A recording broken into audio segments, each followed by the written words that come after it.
Axşamınız xeyir dostlar. Hər gecə bir nağıl dinləməkdən yorulmadınız ki?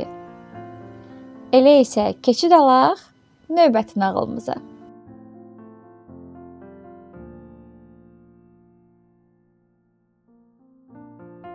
Bu axşam sizə Dəmirçioğlu və Div adlı Skandinaviya nağılı danışacağam.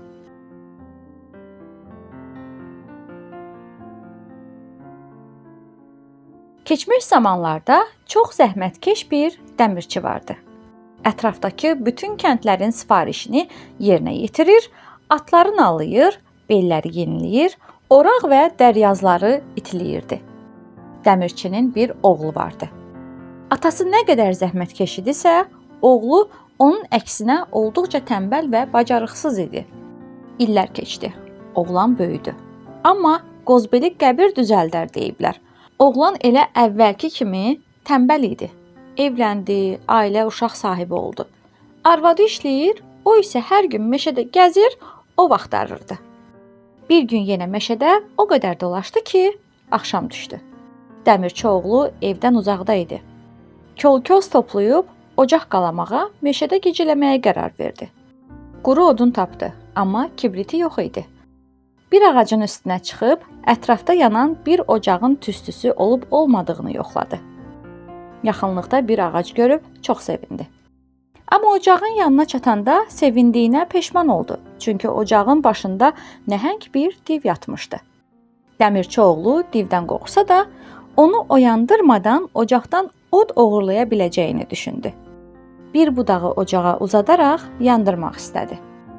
Div dərin yuxuya getməmişdi. Səs eşidib gözlərini açdı və iki barmağı ilə oğlanın boynundan yapışdı.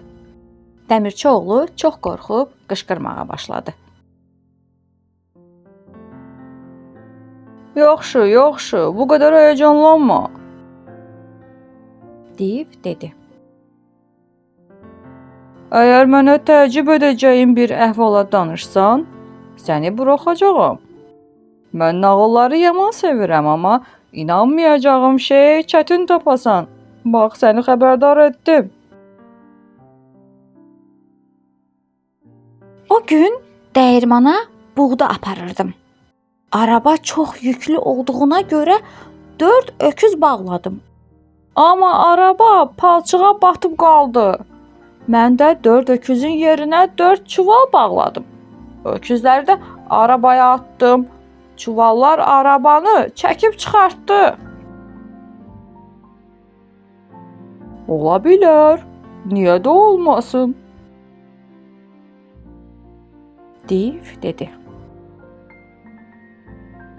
Dərmana gedib çatanda orada təkcə dərmançını gördüm. Dərman yox idi. Dərman hardadır? Deyə soruşanda dərmançı böyürtkən toplamağa getdi dedi. Arabamdan baltanı aldım, dərmanı axtarmağa getdim. Gördüm ki, dərman kollarda böyürtkən yer. Amma böyürtkən elə böyük idi ki, balta ilə kəsərək keçmək mümkün idi.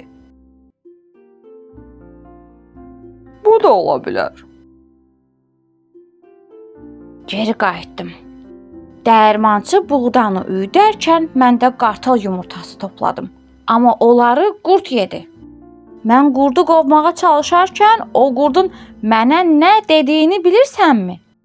Sənin atan ayaqqabıçı idi. Bütün kəndin ayaqqabılarını o təmir edirdi. Ola bilməz. Div özündən asılı olmayaraq qışqırdı.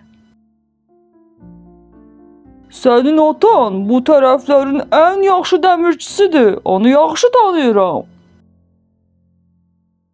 Madam ki ola bilməz, o halda məni burax. Beləliklə, Div məcbur qalıb oğlanı buraxdı.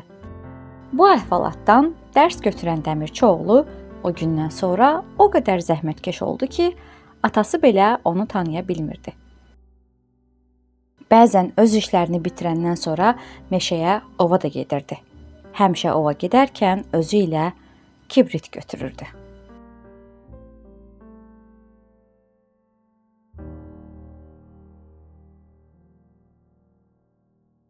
Bu axşamki nağılımızın da beləcə sonuna gəldik.